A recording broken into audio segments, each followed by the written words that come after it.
नमस्कार मैत्रिणींनो, मी अर्चना आरोही शिलाई वर्ल्डमध्ये आपलं स्वागत आहे। तर आज आपण पाहणार आहोत कटोरी ब्लाऊजचं पेपर कटिंग। तर चला पाहूया। 30 छातीचं कटोरी ब्लाऊजचं पेपर कटिंग आहे। तर उंची आहे 12.5 इंच। त्याच्यामध्ये आपण 1 इंच प्लस करून घेतलेला आहे। उंचीवरती मार्क करून आता आपण शोल्डरचं माप टाकणार आहे। शोल्डर घेतलेला आहे 5 इंच। त्यावरती रेष मारून आता आपण मुंड्याचं माप टाकणार आहे। तर मुंडा घेतलेला आहे 5.5 इंच। दोन्ही साइडनी मोजून घ्यायचा जेणेकरून तिरका किंवा कमी जास्त व्हायला नको। दोन्ही साइडनी मार्क केल्यानंतर शोल्डर पासून मुंड्यापर्यंत सरळ रेष मारून घ्यायची। नंतर त्यावरून आता आपण मुंड्यावरून छातीचं माप टाकणार आहे। तर हा आहे 30 छातीचा ब्लाऊज। तर छातीचा चौथा भाग केलेला आहे। छातीचा चौथा भाग आहे 7.5 इंच अधिक 1.5 इंच शिलाई मार्जिन घेतलेली आपण त्यामध्ये 9.5 इंचावरती मार्क करून घेतलेले। त्यानंतर आपल्याला कमरेचं माप टाकायचं आहे। छातीचं जेवढं माप घेतले त्याच्यापेक्षा अर्धा इंच कमी करून घेतलेलं आहे आपण। हा झाला आपण पाठीमागचा भाग टाकून घेतलाय। त्या मुंड्याचा आकार देण्यासाठी माप टाकायचं। 1 इंचावरती मार्क करून तिरकी रेष देऊन तिरका टेप धरून 1 इंचावरती मार्क करून मागच्या मुंड्याचा आकार देऊन घ्यायचा आहे। हे पहा, अशा प्रकारे मागच्या मुंड्याचा आकार देऊन घेतलाय। त्यानंतर आता आपल्याला टाकायचं आहे तयार शोल्डर। तर तयार शोल्डर आहे 3.25 इंचावरती तयार शोल्डरचं माप टाकलेलं आहे आणि 2.5 इंच गळा रुंदी। पाठीमागचा भाग कट करून घेतलेला आहे। तर आता आपल्याला पुढच्या भागाचं माप टाकायचं आहे। तर पाठीमागचा भाग आहे तसा मार्क करून घेतलेला आहे। पेपरवरती ठेवून मी आहे तसा पाठीमागचा भाग आखून घेतलेला आहे।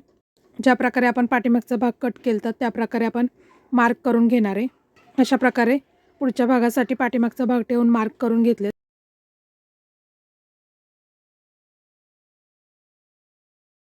मुंड्याचं माप टाकून घेऊया आणि मुंडा कमी जास्त व्हायला नको म्हणून दोन्ही बाजूने चेक करायचं आणि आता पुढच्या मुंड्याचा आकार देऊन घेऊया। कटिंग करून घेतलं। पेपर हा कटिंग करून घेतला। त्यानंतर मी मुंड्याचा आकार देणार आहे। 1 इंचावरती तिरका टेप धरून मुंड्याचं माप टाकून घ्यायचं। अशा प्रकारे मुंड्याचा आकार देऊन घ्यायचा। पुढचा मुंडा कट झाला तर आता आपल्याला पुढची माप टाकायची आहेत। तर शोल्डरचा माप आपण टाकून घेऊया। 3.25 इंचावरती मार्क केलं आणि गळा रुंदी 2.5 इंचाची। तर पुढचं गळा 5.5 इंचाचा आहे।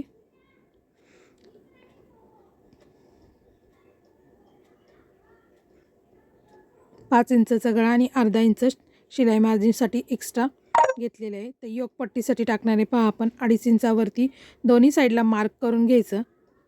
नंतर आकारासाठी 1 इंच पुन्हा मार्क घ्यायचं आणि त्या 1 इंचावरून अशा प्रकारे तिरका आकार देऊन घ्यायचा। आपल्याला आकार जमत नसेल तर गोलाकार द्यायला जमत नसेल तर सरळ पट्टीने अशी तिरकी रेष मारून घ्यायची। तर कटोरीसाठी आपल्याला 5 इंचावरती मार्क करायचे आणि कटोरीची घडी टाकायची। कटोरीची घडी आहे 4.5 इंच। 30 इंच छातीसाठी कटोरीची घडी 4.5 इंचावरती मार्क करून अशा प्रकारे चौकोन तयार करून घ्यायचा।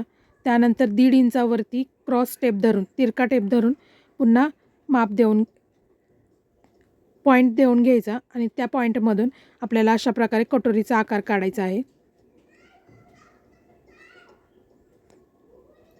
त्यानंतर आपल्याला पुढच्या गळ्याचाही आकार काढून घ्यायचा आहे।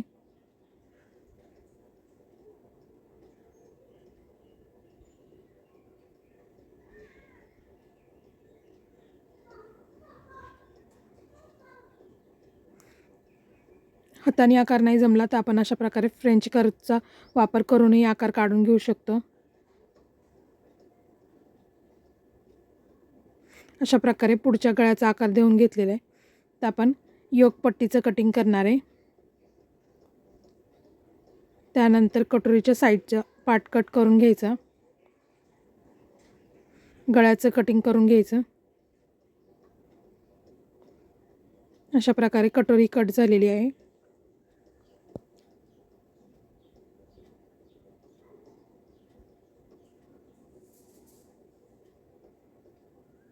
आता आपल्याला टाकायचं आहे बाहीचं माप।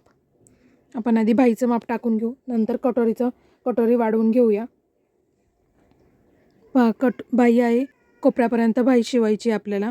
तर बाही उंची आहे 8.5 इंच अधिक अर्धा इंच शिलाई मार्जिनसाठी 9 इंचाची बाही कटिंग करायची। त्यानंतर खालच्या साईडला दंडघेराच्या निम्मे अधिक 1.5 इंच घ्यायचे। नंतर आपल्याला कॅप हाईट काढून त्यावरती छातीचा चौथा भाग इतके माप टाकून तर आपल्याला आकारासाठी 2 पॉईंट टाकून 2 पॉईंट घ्यायचे आहेत। 1 इंचावरती आणि तिथून एक खाली 1.5 इंचावरती असे 2 पॉईंट घेऊन बाहीचा आकार काढून घ्यायचा। अशा प्रकारे बाही कट करून घेतली। त्यानंतर बाही ओपन करून पुढचा बाहीचा आकार कट करून घ्यायचा। आता आपल्याला कटोरी वाढवायची आहे पहा। अशा प्रकारे कटोरीची दुमड घालून घ्यायची आणि त्या सेंटर पॉईंट काढून घ्यायचा। त्यानंतर कटोरीला टाचण्याने पॅक करून घ्यायचं, जेणेकरून आपली कटोरी हलणार नाही। त्यानंतर खालच्या साईडला 1.5 इंचावरती मार्क करायचं। हुकलूक पट्टीच्या साईडला 1 इंच आणि आकाराच्या साईडला 1.5 इंच असं मार्क करून हे तिन्ही पॉईंट जोडून घ्यायचे।